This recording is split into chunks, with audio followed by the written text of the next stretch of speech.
One of the Beatles' last producers was left so stunned when he was asked to work with the band that he initially assumed it was a prank call from Mick Jagger of the Rolling Stones. In late 1968, renowned recording engineer and producer Glyn Johns was handed the opportunity of a lifetime. After George Martin, often hailed as the fifth Beatle, Johns became only the second producer to step into the Beatles' inner circle. His first meeting with John Lennon and Paul McCartney had come a year earlier, when he worked as an engineer on the Rolling Stones' 1967 album, Their Satanic Majesty's Request. At that time, Lennon and McCartney had briefly joined the sessions to sing backing vocals, though Johns recalled that they hardly paid attention to him, as he was just a young engineer then.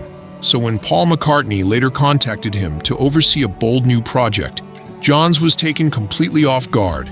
The idea was for the Beatles to rehearse new material for what would be their first live performance since their final tour stop at Candlestick Park in San Francisco back in 1966.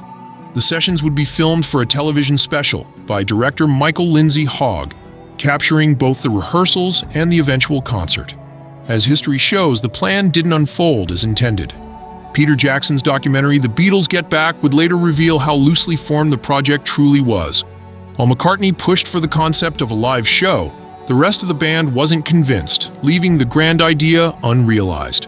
Johns stepped in at London's Twickenham studios to engineer the sessions, but with George Martin absent, his responsibilities grew, and he effectively acted as producer.